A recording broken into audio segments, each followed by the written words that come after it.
Hey folks, hope you're doing well. Just a quick little video update here. Not a real serious video project, just kind of a news reaction video, I guess a rant if you will.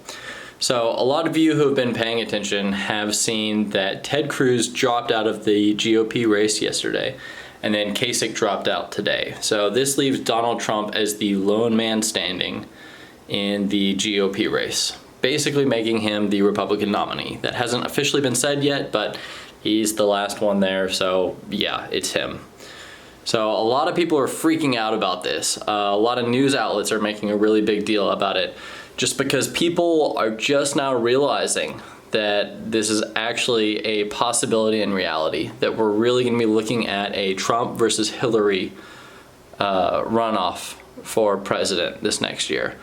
And yeah, it's been a possibility this whole time, but people are just now realizing, oh, like there's actually a chance of this happening, and it's frightening a whole lot of people.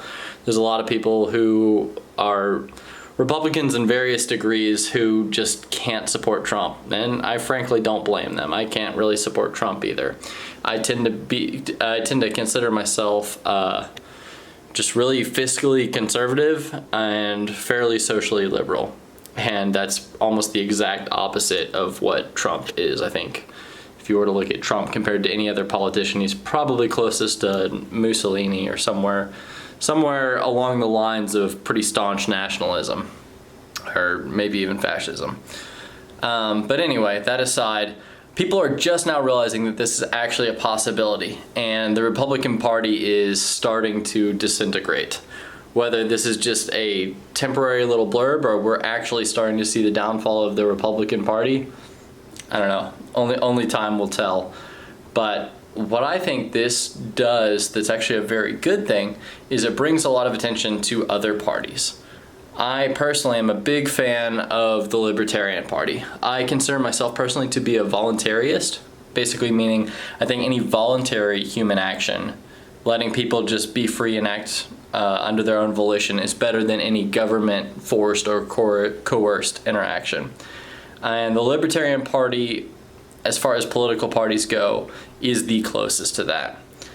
And there are several good Libertarian candidates, whether you like Gary Johnson, Austin Peterson, or John McAfee. They're all just leagues beyond Trump or Hillary or any of the other candidates that we've been hearing about in mainstream media. So I'm personally excited that this is actually a chance for smaller parties to shine a little bit, because the two-party system is inherently flawed. And anytime you're picking between the lesser of two evils, well, you're still picking evil. You're not going to win. We need to vote with our morals. We need to be logically and morally consistent, because if I vote for somebody who I believe is electable and I vote with the goal of winning but sacrifice my morals in the process, well, then what do I win? I win nothing. So don't feel forced to vote for a GOP candidate just because he's a GOP candidate, or vote for somebody just to beat somebody else. Vote what your morals tell you to, if you believe in voting at all. I think one of the most important things about this is it gives people a chance to look at other options. It gives people to actually think about what they want and consider freedom. And I'm a huge proponent of freedom, just in general, personal liberty.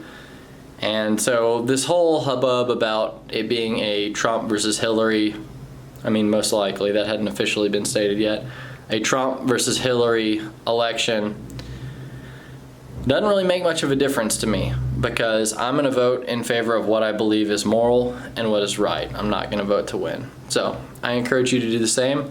Look at independents, look at libertarians, and if you don't see anybody you don't want to vote for, then don't vote.